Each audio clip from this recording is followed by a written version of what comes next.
जय सिया राम, जय माता दी, जय हनुमान जी। ब्राह्मण देवमाली। चोरी, हिंसा, झूठ, दंभ, काम, क्रोध, अहंकार, मद, भेद बुद्धि, शत्रुता, अविश्वास, डाह और स्त्री, सुरा एवं द्यूत के व्यसन, इन 15 अनर्थों की जड़ धन ही है। अतएव जिसे आत्म कल्याण की इच्छा हो उसे इस अर्थ कहलाने वाले अनर्थ को दूर से ही त्याग देना चाहिए। रैवत देश में एक देवमाली नामक ब्राह्मण रहता था। तो वह वेद वेदांगों का विद्वान, शास्त्रज्ञ, प्राणियों पर दया रखने वाला और भगवान की पूजा करने वाला, किंतु घर और धन में उसकी बहुत आसक्ति थी। धन प्राप्त करने के लिए वह निषिद्ध कर्म करने में भी हिचकता न था। वह रसादि का विक्रय करता और चांडाल से भी दान ले लेता। अपने व्रत, तप, पाठ आदि को भी दक्षिणा लेकर दूसरों के लिए संकल्प कर देता। उसके 2 पुत्र हुए, यज्ञमाली और सुमाली। बड़े होने पर पुत्रों को भी उस लोभी ब्राह्मण ने धन कमाने के अनेक उपाय सिखलाने प्रारंभ किए। इसी प्रकार का जीवन बिताते हुए वह वृद्ध हो गया। एक दिन वह अपने धन को गिनने बैठा।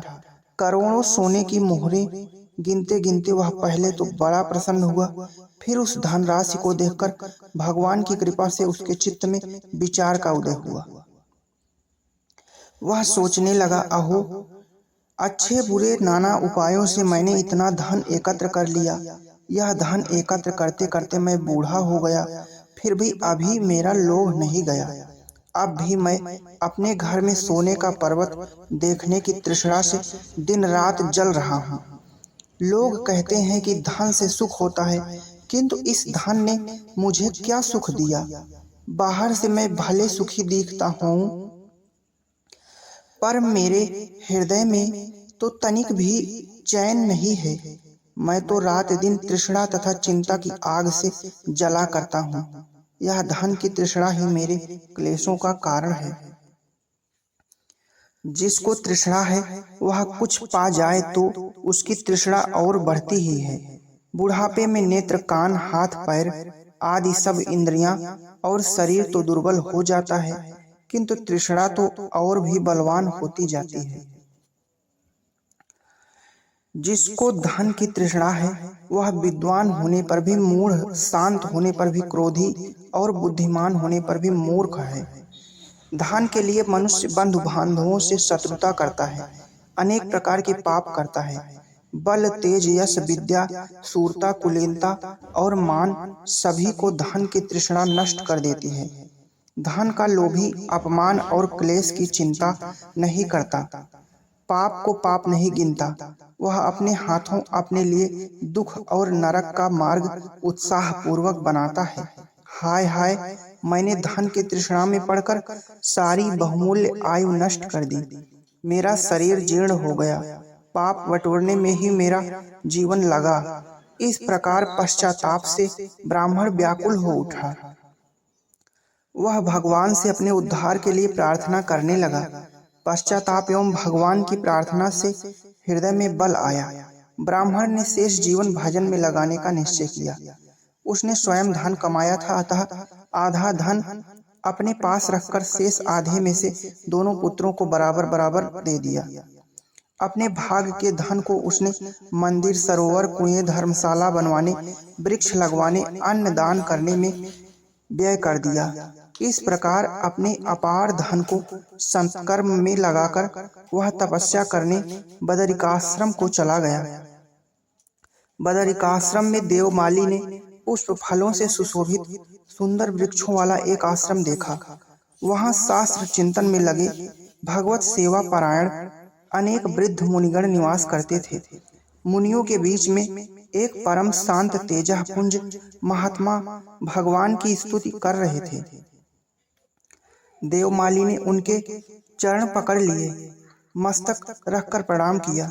चरणों पर वे केवल सूखे पत्ते खाकर रहने वाले परम तपस्वी महात्मा जानंती थे। ब्राह्मण ने अपना सारा इतिहास सुनाकर नम्रता पूर्वक मुनि से अपने उद्धार का उपाय पूछा।